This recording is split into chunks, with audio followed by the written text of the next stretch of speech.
நாம் சங்கீதம் 34 18-19 வசனத்தை வாசிச்சு நம்ம தியானிப்போம். சங்கீதம் 34 18-19. நொறுங்குண்ட இருதயம் உள்ளவர்களுக்கு கர்த்தர் சமீபமாயிருந்து நறுங்குண்ட ஆவியுள்ளவர்களை ரட்சிக்கிறார். 19. நீதிமானுக்கு வரும் துன்பங்கள் அநேகமாயிருக்கும், கர்த்தர் அவை எல்லாவற்றினின்றும் அவனை விடுவிப்பார். The Lord is near to the broken hearted. அதாவது நம்முடைய இருதயம் நொறுங்குண்டதாக இருக்கும்போது கர்த்தர் நமக்கு ரொம்ப சமீபமாக இருக்கிறார். அவர் நறுங்குண்ட ஆவியுள்ளவர்களை ரட்சிக்கிறார் அப்படின்னு வாசிக்கிறோம்.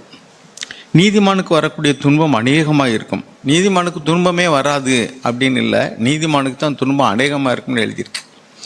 ஆனால் கர்த்தர் அது எல்லாவற்றிலும் இருந்து அவர்களை விடுதலை ஆக்குகிறார் அப்படின்னு வாசிக்கிறோம். அருமையானவர்களை, இன்னும் சில வசனங்களை நான் யோசிக்கன்னு நினைக்கிறேன். அப்போஸ்தலனுடைய எசாயா தீர்க்கதரிசியினுடைய புஸ்தகம் 28வது அதிகாரம் 23வது வசனம். யாருமே நம்முடைய வாழ்க்கையில் துன்பப்படுவதை நம்ம விரும்பவே மாட்டோம். சொல்லப்போனால் துன்பப்படாமல் இருக்கிறதுக்கு தான் நம்ம தேவனை தேடுவோம். ஆனால் நம்முடைய வழிகளும் தேவனுடைய வழிகளும் ஒன்றல்ல. நம்ம எசாயா 28:23 வாசிப்போம். செவி கொடுத்து என் சத்தத்தை கேளுங்கள், நான் சொல்வதை கவனித்து கேளுங்கள்.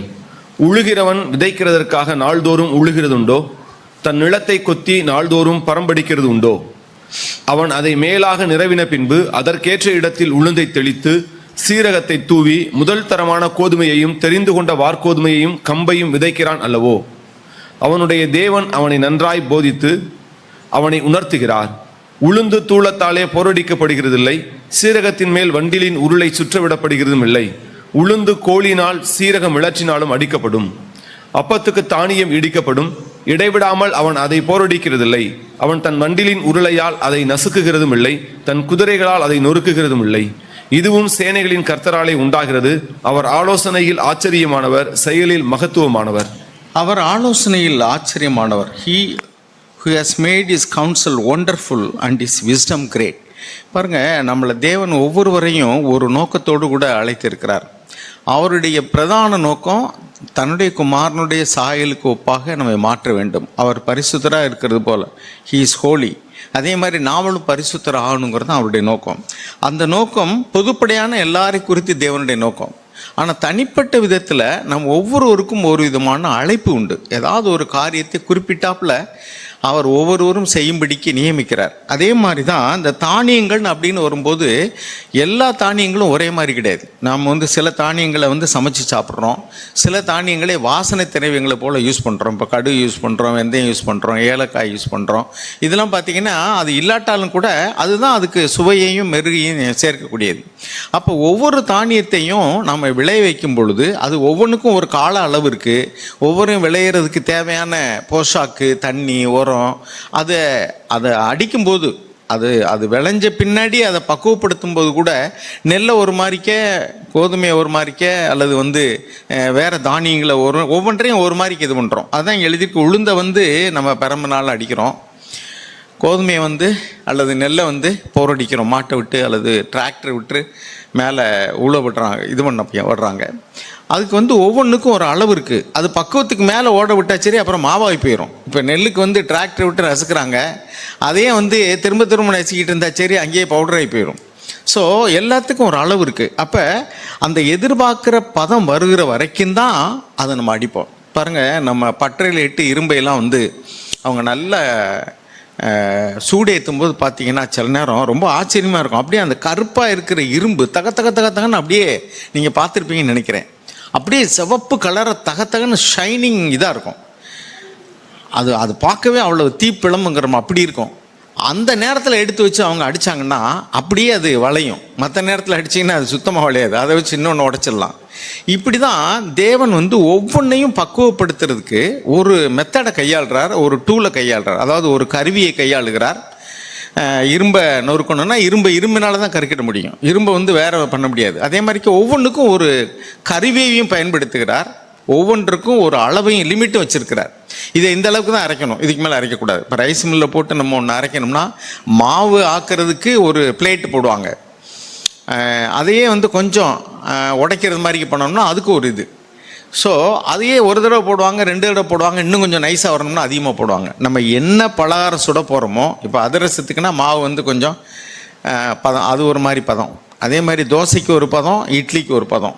அதுக்கு வந்து ஒவ்வொன்று பார்த்தீங்கன்னா உப்புமாவுக்குனாக்கும் ரவையெல்லாம் அப்படியே நொரன்னு இருக்கும். அப்போ நம்ம வந்து அது என்ன செய்ய போகிறோமோ, what are you going to do with it, அதை வச்சு என்ன சமைக்க போகிறோம், என்ன செய்ய போகிறோமோ அதுக்கு தகுந்தாற் போல தான் அந்த மாவை, அந்த தானியத்தை நம்ம நொறுக்கிறோம். அதே மாதிரி தான் அந்த தானியத்தை விளைய வச்சு அறுவடை செய்யும் போதும். அப்போ தேவன் என்ன சொல்கிறாருன்னா, தேவனுடைய திட்டம், ஒரு மனிதனை குறித்து ஒரு திட்டம் இருக்குது.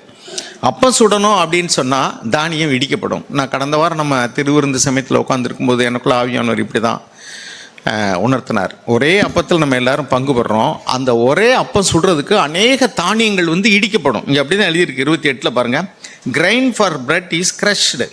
அப்பத்துக்கு தானியம் இடிக்கப்படும். தானியத்தை வச்சு அப்பம் சுடணும்னா அது இடிக்கணும், அதிரசம் சுடணும்னா அது இடிக்கணும், அது தோசையாக்கணும்னா இன்னும் மாவை அரைக்கணும்.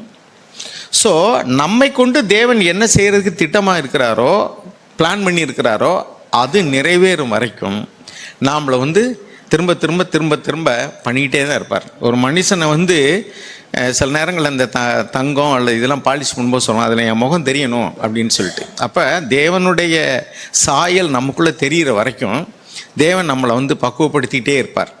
அப்போ நம்ம இங்கே வந்து எபிரேயர்கள் நிருபத்தில் 2வது அதிகாரத்தில் 23வது வசனத்தில் நம்ம இப்படி வாசிக்கிறோம். எபிரேயர் 2:10. ஏனென்றால் தமக்காகவும் தம்மாலேயும் சகலத்தையும் உண்டாக்கினவர் அநேகம் பிள்ளைகளை மகிமையிலே கொண்டு வந்து சேர்க்கையில் அவருடைய ரட்சிப்பின் அதிபதியை உபத்திரவங்களினாலே பூரணப்படுத்துகிறது அவருக்கு ஏற்றதாய் இருந்தது. 9 வாசிங்க. 9. என்றாலும் தேவனுடைய கிருபையினால் ஒவ்வொருவருக்காகவும் மரணத்தை ருசி பார்க்கும்படிக்கு தேவதூதரிலும் சற்று சிறியவராக்கப்பட்டிருந்த இயேசு மரணத்தை உத்தரித்தது நிமித்தம் மகிமையினாலும் கனத்தினாலும் முடிசூட்டப்பட்டதை காண்கிறோம். அப்போ கிறிஸ்துவ வாழ்க்கையில் நம்மை பூரணப்படுத்துவதற்கு அல்லது சுத்திகரிக்கிறதுக்கு அல்லது நம்மளை வந்து முதிர்ச்சிக்கு நேரம் நடத்துறதுக்கு தேவன் பயன்படுத்தக்கூடிய ஒரு ஆயுதம் வந்து பாடுகள், துன்பங்கள்.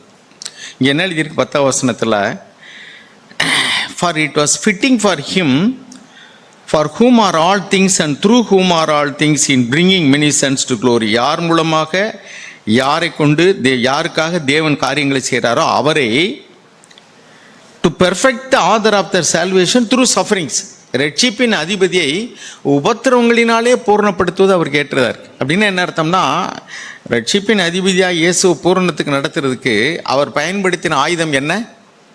பாடுகள், துன்பங்கள். அப்போ கிறிஸ்டியன் வாழ்க்கையில், கிறிஸ்டியன் லைஃப்பில் எனக்கு பாடுகளே வரக்கூடாது, எனக்கு துன்பமே வரக்கூடாது, எனக்கு நிந்தையே வரக்கூடாது, எனக்கு அவமானமே வரக்கூடாது அப்படின்னு நம்ம நினச்சோம்னா we are on the wrong path.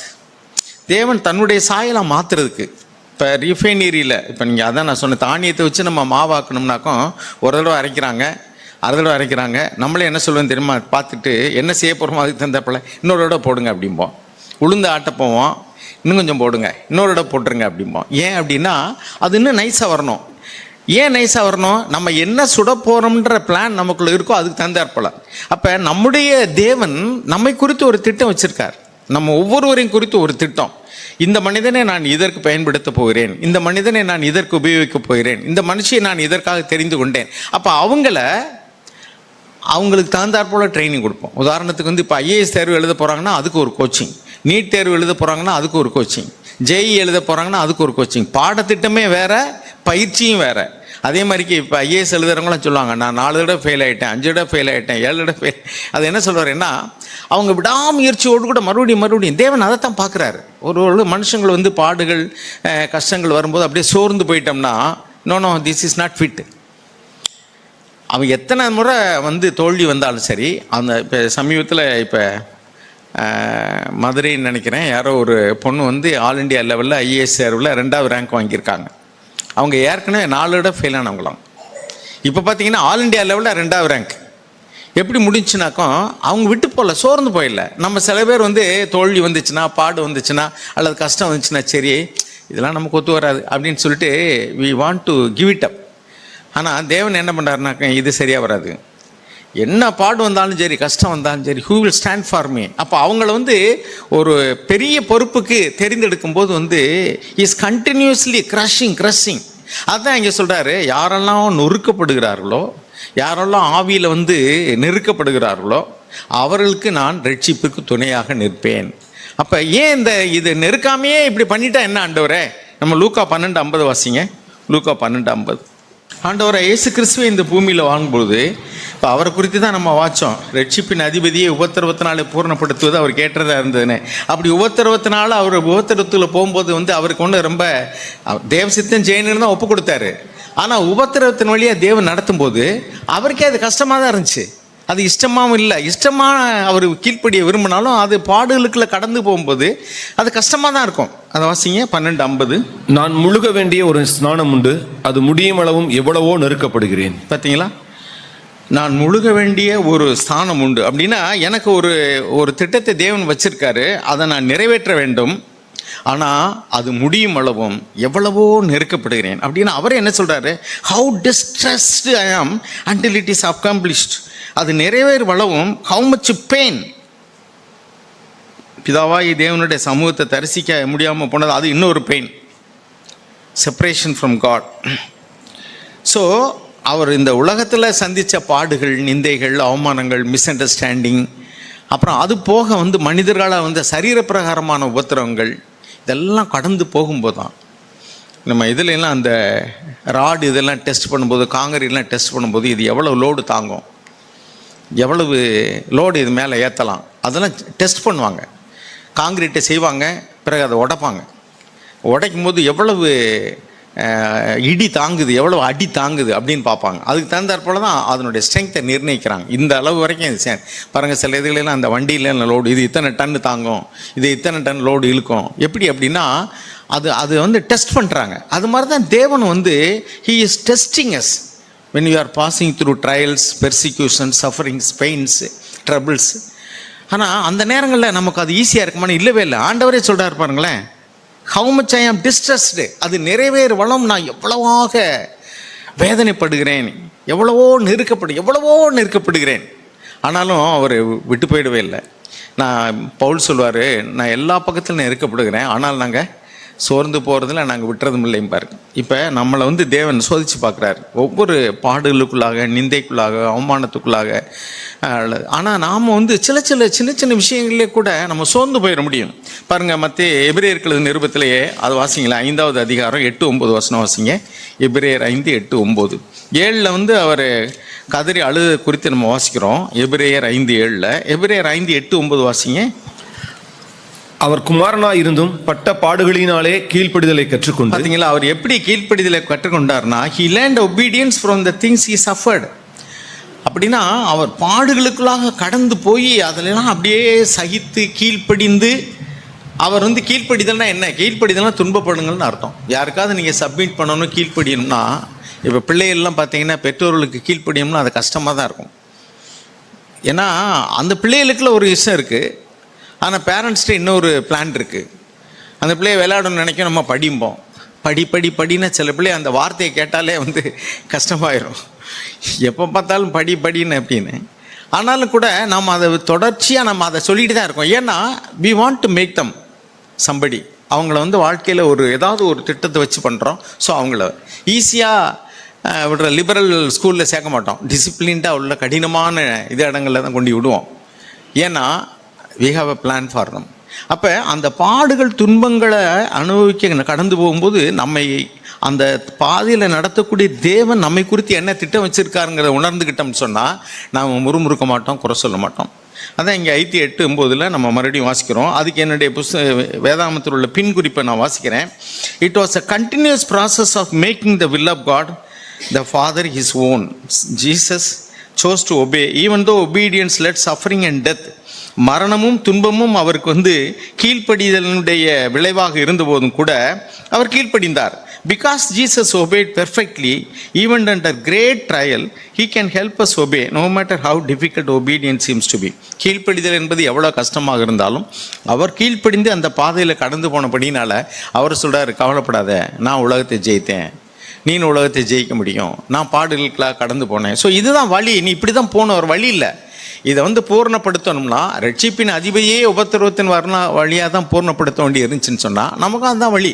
ஆனால் நமக்கு வந்து நம்ம மாம்சத்தில் அதெல்லாம் சகித்து கொள்ளக்கூடிய மனப்பான்மையே இல்லை. யாராவது நம்மளை ஒன்று சொல்லிட்டாங்கன்னா, நம்ம நிந்திச்சா அல்லது பாடுகள் வந்தால், நிந்தை வந்தால், அல்லது சில சமயங்களில் நமக்கு யாராவது நம்ம எதிர்பார்த்தபடி நடக்கலைன்னா அப்போ கூட நமக்குள்ளே வந்து நம்ம ஸ்பிரிட்டில் எப்படியோ சோதிக்கப்படுறோம். அது ஒரு கசப்பாகவோ அல்லது வந்து ஒரு எரிச்சலாகவோ அல்லது வந்து கோபமாகவோ வெளிப்பட முடியும். ஆனால் அதிலெல்லாம் தேவன் வந்து நம்மளை பார்க்குறார். நம்முடைய இருதயத்தில் ஓடக்கூடிய சிந்தனைகள், நம்ம எந்த மாதிரியான காரியங்கள் எல்லாம் நம்ம கடந்து போகிறோங்கிற தேவன் பார்த்துக்கிட்டே இருக்கிறார். அப்புறம் 9ஆம் வசனத்தில் நான் வாசிக்கிறேன், by obeying he demonstrated his perfection to us. அவருடைய பூரணத்தை நமக்கு ப்ராக்டிக்கலாக செஞ்சு காமிக்கிறார். Not to God or to himself. இந்த Bible perfection usually means completeness of maturity. பூரணம் என்பது நம்ம முதிர்ச்சி அடையவனுடைய முழுமையை காட்டுகிறது. பை ஷேரிங் அவர் experience of suffering, Christ shared our human experience. He is now able to offer eternal salvation to those who obey him. அப்போ அவருக்கு கீழ்ப்படுகிறவர்களுக்கு நித்திய ரட்சிப்பை நமக்கு அவர் எப்படி கீழ்ப்படியும்னு காமிக்கிறார். அதுக்கடுத்து 12வது அதிகாரம் எபிரேயர் 3ஆம் வசனத்திலிருந்து வாசிங்க. எபிரேயர் 12:3 ஆகையால் நீங்கள் இளைப்புள்ளவர்களாய் உங்கள் ஆத்துமாக்களில் சோர்ந்து போகாதபடிக்கு தமக்கு விரோதமாய் பாவிகளால் செய்யப்பட்ட இவ்விதமான விபரீதங்களை சகித்த அவரையே நினைத்துக் கொள்ளுங்கள். பாவிகளால் அவர் பரிசுத்தராக இருந்தார். நாமெல்லாம் அநேக விஷயங்களை தவறி இருக்கிறோம், நம்மளுக்கே பாடுகளை சகிக்கிற கஷ்டம். ஆனால் அவர் பரிசுத்தமான தேவனாக இருக்கு, அவருக்கு யாரும் விரல் நீட்ட முடியாது, குற்றப்படுத்த முடியாது. ஆனாலும் கூட அவருக்கு விரோதமாக பாவிகள் அவர்கள் நிந்தனைகள், பாடுகள், கஷ்டங்களுக்குள்ள அவரை நடத்தி செல்லும்போது கூட அவர் என்ன பண்ணார்னா அது பொறுமையோடு சகித்தார். அடுத்து, பாவத்திற்கு விரோதமாய் போராடுகிறதில் ரத்தம் சிந்தப்படத்தக்கதாக நீங்கள் இன்னும் எதிர்த்து நிற்கவில்லையே. அன்றியும் என் மகனே, கர்த்தருடைய சிற்சையை அற்பமாக எண்ணாதே, அவரால் கடிந்து கொள்ளப்படும் போது சோர்ந்து போகாதே. கர்த்தர் எவனிடத்தில் அன்பு கூறுகிறாரோ அவனை அவர் சிற்சித்து தாம் சேர்த்துக் கொள்கிற எந்த மகனையும் தண்டிக்கிறார் என்று பிள்ளைகளுக்கு சொல்லுகிறது போல உங்களுக்கு சொல்லி இருக்கிற புத்திமதியை மறந்தீர்கள். நீங்கள் சிற்சையை சகிக்கிறவர்களாய் இருந்தால் தேவன் உங்களை புத்திரராக எண்ணி நடத்துகிறார். தகப்பன் சிற்சியாத புத்திரன் உண்டோ? எல்லாருக்கும் கிடைக்கும் சிற்சை உங்களுக்கு கிடையாது இருந்தால் நீங்கள் புத்திரராய் இராமல் வேசி பிள்ளைகளாய் இருப்பீர்களே. அன்றியும் நம்முடைய சரீரத்தின் தகப்பன்மார்கள் நம்மை சிற்சிக்கும் போது அவர்களுக்கு நாம் அஞ்சி நடந்திருக்க நாம் பிழைக்கத்தக்கதாக ஆவிகளின் பிதாவுக்கு வெகு அதிகமாய் அடங்கி நடக்க வேண்டும் அல்லவா? அவர்கள் தங்களுக்கு நலமென்று தோன்றினபடி கொஞ்ச காலம் சிற்சித்தார்கள். இவரோ தம்முடைய பரிசுத்தத்திற்கு நாம் பங்குள்ளவர்களாகும் பொருட்டு நம்முடைய பிரயோஜனத்துக்காகவே நம்மை சிட்சிக்கிறார். இந்த வசனத்தை மறுபடியும் நான் வாசிக்க விரும்புகிறேன். He disciplines us for our good. அவர் நன்மைக்காக நம்மை சிட்சிக்கிறார். So that we may share his holiness. அப்போ நம்ம அந்த சிட்சையினுடைய நோக்கம் என்னன்னா, அவருடைய பரிசுத்தத்தை, அவருடைய அந்த மேன்மையான அந்த புனித தன்மையை நாமும் பெற்றுக்கொள்ளும்படியே நமக்கு கஷ்டத்தை அவர் அனுமதிக்கிறார். நான் வாசிக்கிறேன் கீழே அந்த 3வது வசனத்துக்குள்ளதான ஃபுட் நோட்ல இதில், suffering is the training ground for Christian maturity. எப்படி? சஃபரிங், துன்பப்படுதல் என்பது இஸ் தி கிரவுண்டு, நிலம். எதற்குனா ஃபார் கிறிஸ்டியன் மெச்சூரிட்டி. கிறிஸ்தவ வாழ்க்கையில் முதிர்ச்சி அடைகிறதற்கு துன்பப்படுதல் அல்லது பாடுகள் அல்லது கஷ்டங்கள் அதுதான் ட்ரைனிங் கிரவுண்டு. இங்கே என்சிசி மிலிட்ரியில் உள்ளவங்களுக்குலாம் வந்து ஒரு ட்ரைனிங் கிரவுண்டுன்னு வச்சுருப்பாங்க. அங்கே தான் வந்து இப்படி துப்பாக்கி இதில் போட்டு இப்படி தவிர சொல்லுவாங்க, கிராவலிங் வாங்க, சில நேரம் பனிஷ்மெண்ட் அப்படி கொடுப்பாங்க, ஓட சொல்லுவாங்க, துப்பாக்கிட்டு சுட சொல்லுவாங்க. அந்த கிரவுண்டில் போட்டு சரியாக செம்மையை வதக்கி எடுத்துருவாங்க. அதே மாதிரி தான் பயிற்சிங்கிறது. மேலே ஏற சொல்லுவாங்க, ஓட சொல்லுவாங்க, குதிக்க சொல்லுவாங்க. ஏன்னா அதெல்லாம் வந்து எதுக்குன்னா அவங்கள டெவலப் பண்ணுறதுக்கு. அப்போ தான் அந்த மிலிட்ரியில் வார் டயத்துலலாம் அவங்க வந்து கடுமையான சூழ்நிலைகளுக்குள்ள கடந்து போக வேண்டியிருக்கும். அவங்க வந்து காடுகளுக்குள்ள, மலைகளில், தண்ணியில், நீச்சலில் ஒளிஞ்சு அப்படிலாம் போக வேண்டியிருக்கும், பதுங்கி. ஸோ அதுக்கு முன்னக்கூடியே அவங்க வந்து கஷ்டமான வழியில் ட்ரைனிங் கொடுக்குறாங்க. அந்த ட்ரைனிங் வந்து நமக்கு ஈஸியாக இருக்காது, ரொம்ப கடினமாக இருக்கும். அங்கே தான் நம்ம நிறைய பேர் வந்து சோர்ந்து போயிடுறோம். அதுதான் இங்கே 12:3 எழுதியிருக்கு, நீ சோர்ந்து போகாத, don't lose heart, don't grow weary. 13வது வசனத்தில் எழுதியிருக்கு பாருங்க. ஆகையால் நீங்கள் இழப்புள்ளவர்களாய் உங்கள் ஆத்துமாக்களில் சோர்ந்து போகாதபடிக்கு தமக்கு விரோதமாய் பாவிகளால் செய்யப்பட்ட விபரீதங்களை சகித்த, பாடுகளை சகித்த, துன்பங்களை சகித்த அவரே நினைத்துக் கொள்ளுங்கள். 10வது வசனம், சாரி 12வது வசனம். ஆகையினால் நெகிழ்ந்த கை 11 12 வசனம். எந்த சிற்றையும் தற்காலத்தில் சந்தோஷமாய் காணாமல் துக்கமாய் காணும்.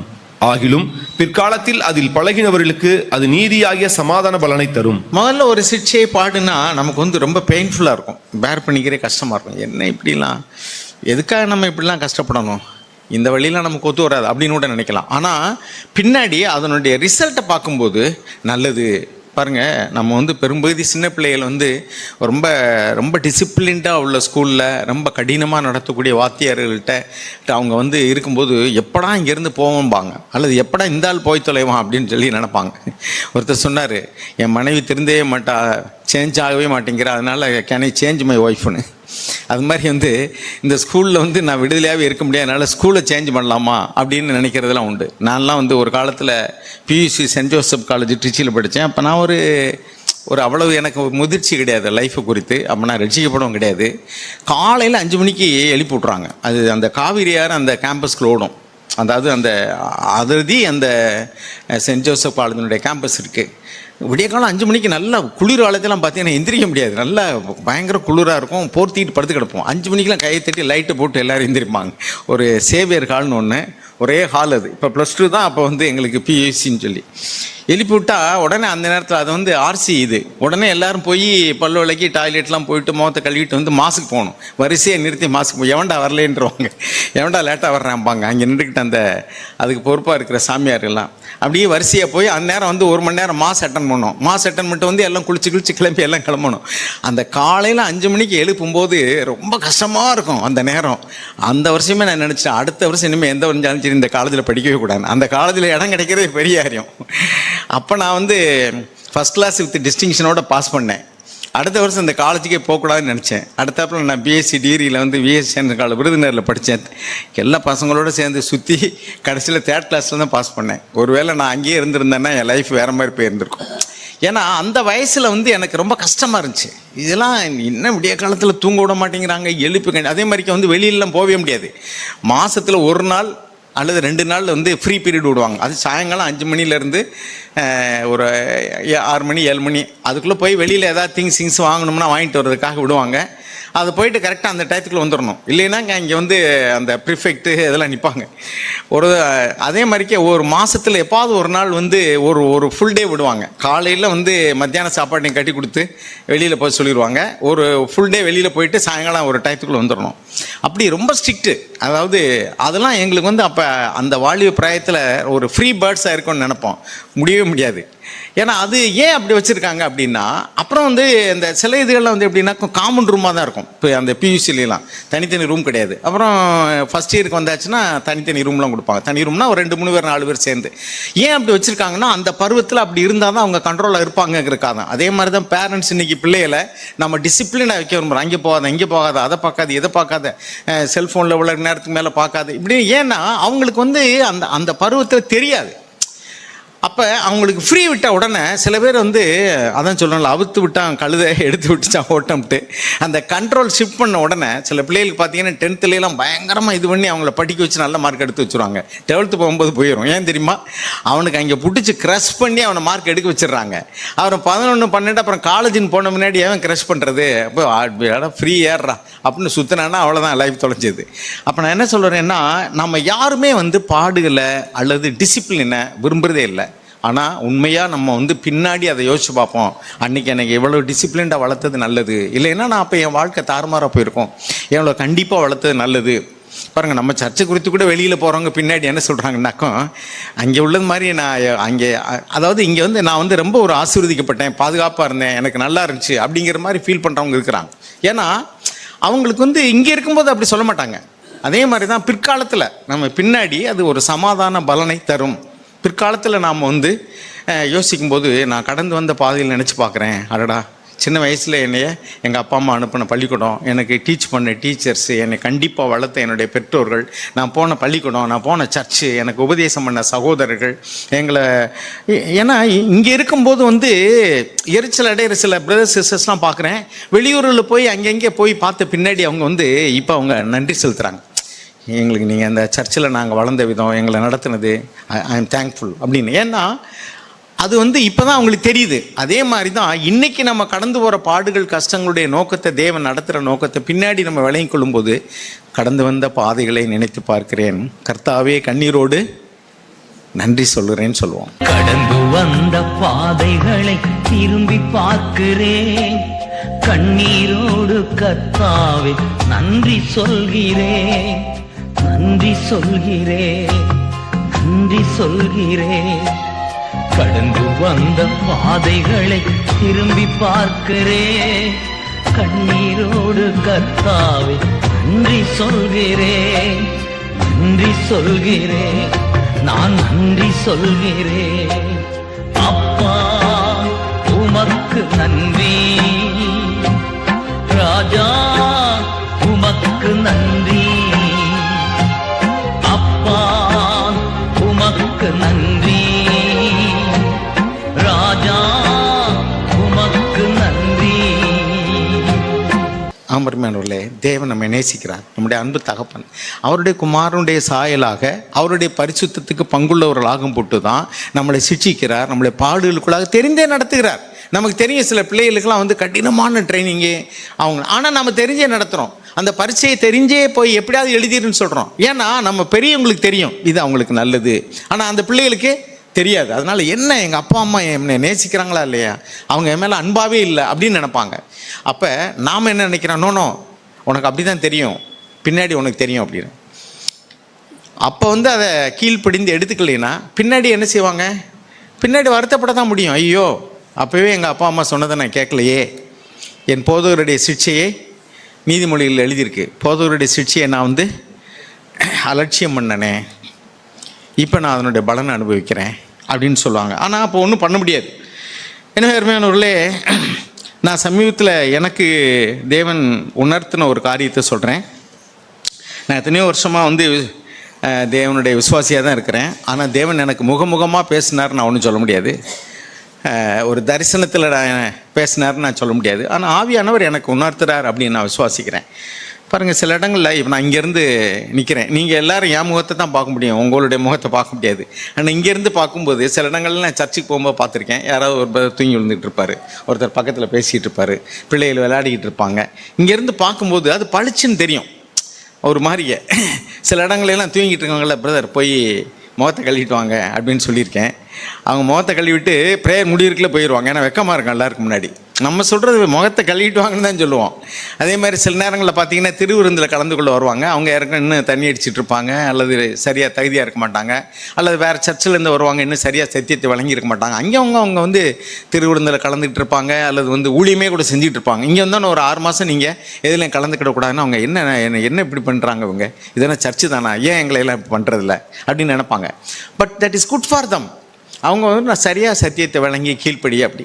நான் திருவிருந்தில் உட்காந்துருக்கும்போது இந்த வார்த்தை தான் எனக்குள்ள ஆண்டவர், அப்பத்துக்கு தானியம் இடிக்கப்படும். Only broken hearted people can have a perfect fellowship. அதாவது யாரெல்லாம் அந்த பாடுகள், கஷ்டங்கள், நிந்தைகள், அவமானங்கள் அல்லது சிக்ஷைகளை சகித்து அவங்க இருதயத்தில் உடஞ்சி, மற்றவங்கள உடைக்கிறதுக்கு பதிலாக தாங்க உடஞ்சி, ஆண்டவரே நான் இப்படிலாம் சிக்ஷிக்கப்படுறேன், ஆண்டவர் சொன்னது போல் அந்த ஸ்நானம் நிறைவேறு வரைக்கும் நான் எவ்வளவோ நெருக்கப்படுகிறேன் அப்படிங்கிறத தேவ சமூகத்தில் நீங்கள் அனுமதிக்கிறீங்க. நீங்கள் அனுமதிக்காமல் என்னை யாரும் ஒன்றும் பண்ண முடியாது, நீங்கள் அனுமதிக்கிறீங்க. ஸோ நான் அதை அக்செப்ட் பண்ணிக்கிறேன், எனக்கு கிருபை தாங்க அப்படின்னு. அந்த நேரத்தில் கோபம் வருது, எரிச்சல் வருது, நமக்கு சண்டை போடணும் போல் இருக்குது, அல்ல ஏற்று நிற்கணும் போல் இருக்குது, ரிபல்லியஸ் ஸ்பிரிட் வருது.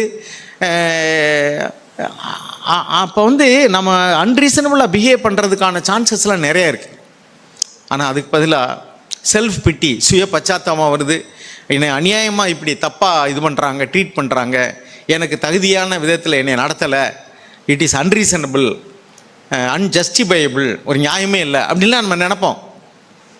ஆனால் அந்த நேரத்துலையும் கூட நம்முடைய ஆவியை அடங்க பண்ணி நொறுங்கி, ஆண்டவரே எனக்கு நல்லதுக்காக தான் நீங்கள் சிக்ஷிக்கிறீங்க, it is for my goodness, thank you Lord, எனக்கு கடந்து போக முடியல, ஆண்டவர் சொல்கிறது போல் நான் எவ்வளவோ நெருக்கப்படுறேன், எனக்கு நீங்கள் உதவி செஞ்ச. ஏன்னா எபிரேயர் 5:7 அப்படி தான் எழுதியிருக்கு, தன்னை மரணத்திலிருந்து ரட்சிக்க வல்லமையுள்ளவரை நோக்கி அவர் பலத்த சத்தத்தோடும் கண்ணீரோடு வேண்டுதல் செய்து அந்த வேண்டுதல் கேட்கப்பட்டு அப்படின்னு எழுதியிருக்கு. அப்போ நம்ம வாழ்க்கையில் அப்படி தேவன் அந்த வேண்டுதல் கேட்கணும். அப்போ நான் இப்படி தான் நான் யோசித்தேன், என்ன ஆண்டவரே சும்மா ஒரு சின்ன விஷயத்தில் கூட இப்படிலாம் இருக்காங்களே அப்படின்னு நாக்குள்ளே ஒரு யோசித்தேன். அப்போ ஆண்டவர் பேசினார், ஏப்பா பிரசங்க பீடத்தில் நின்று நீ கொஞ்சம் பேரை தான் பார்க்குற முகத்தை, அதுக்கே உனக்கு இவ்வளோ கஷ்டமாக இருக்கே. அதெல்லாம் ஒரு சாதாரண விஷயம், சின்ன சின்ன விஷயங்கள். நான் மேலே இருந்து எல்லாரையும் பார்த்துக்கிட்டு இருக்கேன். எந்தெந்த எவ்வளோ பேர் ஊழியம் செய்கிறாங்களோ அவங்களையும் பார்த்துக்கிட்டே தான் இருக்கிறேன். அவங்க ஒருத்தன் கூட என் லெவலுக்கு இல்லைப்பா, என்னுடைய எதிர்பார்ப்புக்கு இல்லவே இல்லை. இப்போ நான் எதிர்பார்க்குறேன் பிள்ளைகளாக இப்படி தான் இருக்கணும், பெரியவங்களாக இப்படி தான் இருக்கணும், ஒவ்வொரு சூழ்நிலையில் இவங்க இப்படி தான் நடந்துக்கணும்னு பார்க்குறேன். அப்படி இல்லாத போது எனக்குள்ளே அப்படியே சோதிக்கப்படுறேன். எரிச்சலோ அல்லது கோவமோ அல்லது முறுமுறுப்போ, என்ன இவங்க இப்படி இருக்காங்கன்னு எத்தனை தடவை சொன்னாலும் கேட்க மாட்டேங்கிறாங்க, இன்னும் இப்படி நடக்கிறாங்க அப்படி நடக்கணும். அதெல்லாம் சின்ன சின்ன விஷயங்கள், அது ஒரு பெரிய விஷயமே கிடையாது. ஆனால் அதுவே என்னால் சகிச்சுக்கொள்ள முடியல. எனக்குள்ள ஒரு குமுறல், ஒரு முறுமுறுப்பு அல்லது குறை சொல்லுது எழும்புது. தேவன் என்ன சொல்கிறாரு, நான் மேலே இருந்து பார்க்குறேன், ஒருத்தனும் என் லெவலுக்கு கிடையவே கிடையாது. என்ன இல்லை, ஒரு பையன் கூட, ஒருத்தன் கூட. ஏன்னா none of us are perfect before God. அவருக்கு ஈக்குவலான ஒரு பெர்ஃபெக்ட்னு பண்ணவே முடியாது. He is a complete perfect holy God. அவர் பூர்ணமான பரிசுத்தமான மகா பரிசுத்தமான தேவன், ஒருவரும் சேரக்கூடாத ஒளியில் வாசம் பண்ணுகிறார். அவர் நம்மளை ஊழியக்காரங்கிறாரு, என்னுடைய சேவகன்கிறாரு, தாசன்கிறாரு. ஏன்னா நம்ம யாருமே பெர்ஃபெக்ட் கிடையாது. ஆனால் நம்மளை இன்னும் பொறுமையாக சபையில் வச்சுருக்காரு, நம்மளை நேசிக்கிறாரு. எனக்கு ஆவியான உணர்த்தினது இப்படி தான். நான் உங்ககிட்டே எவ்வளோ பொறுமையாக இருக்கேன் தெரியுமா? நான் எதிர்பார்க்குறபடியா நீ இருக்கிற, நான் எதிர்பார்க்குறபடியா நீ இருக்க இல்லையப்பா. நான் உங்கள்கிட்ட எவ்வளோ பொறுமையாக இருக்கேன். ஆனால் நீ சந்திக்கிறதான பிரச்சனைகள்லாம் சின்ன சின்னது. இதுக்கே நீ இவ்வளோ எரிச்சல் படுறியே, நீ இவ்வளோ தூரம் கோவப்படுறியே. நான் உங்கள்கிட்ட எவ்வளோ பொறுமையாக இருக்கேன் தெரியுமா? நான் மேலேருந்து பார்க்குறேன், ஒரு வயல் என் அளவுக்கு கிடையவே கிடையாது. நான் எதிர்பார்க்குறபடி யாருமே கிடையாது. தேவன் நம்மகிட்ட எதிர்பார்க்குறபடி எந்த மனிதனும் கிடையாது. நான் இன்னும் எவ்வளோ பொறுமையாக இருக்கேன். வேறு வழி இல்லை, நான் உங்களை வச்சு தான் நான் ஏதாவது செய்ய வேண்டியிருக்கு. நீங்கள் பெர்ஃபெக்ட்னு நினச்சிக்காதீங்க. நீ யாருமே என் லெவலுக்கு கிடையவே கிடையாது. ஆனால் உங்கள் எல்லாரிடத்துலையும் நான் பொறுமையாக இருக்கிறேன் அப்படின்னு சொல்லும்போது நான் சிரிச்சுக்கிட்டேன். நான் எவ்வளோ வெக்கமாக இருக்குது, அசிங்கமாக இருக்குது. நான் இவ்வளோ மோசமானவனாக இருந்தேன், தேவன் என்கிட்ட எவ்வளோ பொறுமையாக இருக்கிறார். ஏன்னா அவர் மேலேருந்து பார்க்கும்போது, இப்போ நம்ம ஃப்ளைட்டில் போகும்போது பார்த்தீங்கன்னா எல்லாமே தெரியும் கீழே. இப்போ இங்கேருந்து பார்க்கும்போது இங்கே உட்காந்துருக்கவங்க முகம் தான் தெரியும் எனக்கு, அதுவும் நம்ம தெளிவாக பார்க்க முடியாது. ஆனால் தேவன் மேலே இருந்து எல்லாரையும் பார்க்குறாரு, எல்லா நிகழ்வுகளையும் பார்க்குறாரு, ஒரு மனிதனுடைய இருதயத்தையும் பார்க்குறாரு. எல்லாம் வெளியரங்கமாக இருக்குது, ஆனால் அவர் பொறுமையோடு சகிக்கிறார். Really you are very great God. ஏன்னா இந்த tolerance of imperfection is perfection. அதாவது பூர்ணமடையாதவர்களுடைய அந்த அபூரணத்தை, அவருடைய இம்மெச்சூரிட்டியை சகித்து கொள்வது தான் பூரணம்ங்கிறது. அப்போ தேவன் எவ்வளவா சகிச்சுக்கிட்டு என்னை வச்சுருக்கார். இல்லைன்னா I will become unfit to stand here. அவருடைய இறக்கத்தினால தான் நம்ம நிற்கிறோம். ஆனால் அந்த மன்னிக்கிறது குறித்து ஆண்டவர் சொன்னார்ல, நான் இவ்வளவு கடன்பட்ட உனக்கு நான் மன்னிச்சிட்டேன், உங்ககிட்ட இப்படி 100 தாளந்து கடன்பட்டவனுக்கு நீ உன்னால் மன்னிக்க முடியலையேன்னு சொல்கிறது மாதிரி தான் நம்ம. அநேக நேரத்தில் ஆண்டவரே நான் வெக்கப்படுறேன், எனக்கு இரக்கம் பாராட்டுங்க, என்னால் முடியல. நீங்கள் எவ்வளவோ காரியங்களெல்லாம் செய்கிறீங்க, ஆனால் என்னால் சகிக்க முடியல. நம்ம ஒவ்வொருவரும் இப்படி எப்போ மற்றவங்களுக்காக இல்லாமல் தனக்காக ஆண்டவரே அப்படின்னு நொறுங்குள்றோமோ, நான் சரியில்லை ஆண்டவரே, ஐ ஆம் அன்ஃபிட் லார்ட், நான் இன்னும் பூர்ணமாக வேண்டியிருக்கேன் அப்படின்னு நம்ம உடையிறோமோ, அதுதான் அந்த சங்கீதம் 34:18-19 என்ன எழுதியிருக்கு? Those are crust in spirit. இருதயத்தில் நொறுங்குண்ட இருதயம் உள்ளவர்களுக்கு கர்த்தர் சமீபமாக இருந்து நறுங்குண்ட ஆவியுள்ளவர்களை ரட்சிக்கிறார். அதுக்கடுத்து 19, நீதிமானுக்கு வரும் துன்பங்கள் ஏன்? பைபிள் என்ன எழுதியிருக்குன்னா, நீதிமானாக இருக்கிற இன்னும் நீதிமானாகட்டும், பரிசுத்தமாக இருக்கிறவன் இன்னும் பரிசுத்தமாகட்டும், பாவியாக இருக்க இன்னும் நீ பாவி ஆகிட்டு போ. அப்போ நீதிமானுக்கு ஏன் துன்பம் அதிகமாக வருது? இன்னும் நீதிமானாகும் பிடிக்கு. அப்போ தேவன் நீதிமான்களுக்கு ஏன் துன்பத்தை அனுமதிக்கணும்? நீதிமானா உனக்கு துன்பமே கிடையாதுப்பா அப்படின்னு சொல்ல வேண்டியதானே? நல்ல காலேஜுக்கு போனோம்னா டெய்லி டெஸ்ட் இருக்கும். நல்லா படிக்கிறவங்களுக்கு தான் டெய்லி டெஸ்ட். எதுக்கு? அவங்கள ஒரு பூர்ணமான நிலைமை கொண்டு வர்றதுக்கு. எனவே எல்லாருக்கும் கிடைக்கிற சிக்ஷை நமக்கு கிடைக்கலைன்னா தான் தேவன் என்னை கைவிட்டாருன்னு நினைக்கணும். தேவன் நம்ம சிக்ஷிக்கிறார்னா he still hope, he has hope for me. எனவே அந்த நல்ல தகப்பனுக்கு நம்ம நன்றி உள்ளவளாக இருக்கோம். ஆண்டவரே, நீங்கள் இயேசுவே நொறுக்கு சித்தமானீங்க, அதுபோல் எங்களையும் நீங்கள் நொறுக்கி எங்களை உருக்கி நீங்கள் எங்களை உருவாக்க விரும்புகிறீங்க. எங்களுக்கு வரக்கூடிய பாடுகள் கஷ்டங்கள் எல்லாமே எங்களை ஷேப் பண்ணுறதுக்கு ஒரு பேட்டில் கிரவுண்ட் அல்லது சஃபரிங். நீங்கள் எனக்கு அனுமதிக்கக்கூடிய பாடுகள் கஷ்டங்கள் நிந்தைகள் நெருக்கங்கள் எல்லாமே நான் கிறிஸ்துவுக்குள்ளே வளர்கிறதுக்கு to grow in maturity it is a training ground. அது எனக்கு பயிற்சி தளம். Thank you Lord. நீங்கள் என்னை நேசிக்கிறீங்க, அதனால தான் சிக்ஷிக்கிறீங்க. ஆனால் என்னால் சகிக்க முடியலை, எனக்கு உதவி செய்யுங்க, எனக்கு ஆவியில் பலத்தை தாங்க. ஆண்டவரை எபிரேயர் 5:7 சொன்னது போல் நாம் நொறுங்கி ஆண்டவர் நோக்கி கூப்பிட்டோம்னா, எனக்கு உதவி செய்ய ஆண்டவரே என்னால் முடியலை அப்படின்னு சொன்னால் கண்டிப்பாக கர்த்தர் நமக்கு உதவி செய்வார். God bless us all.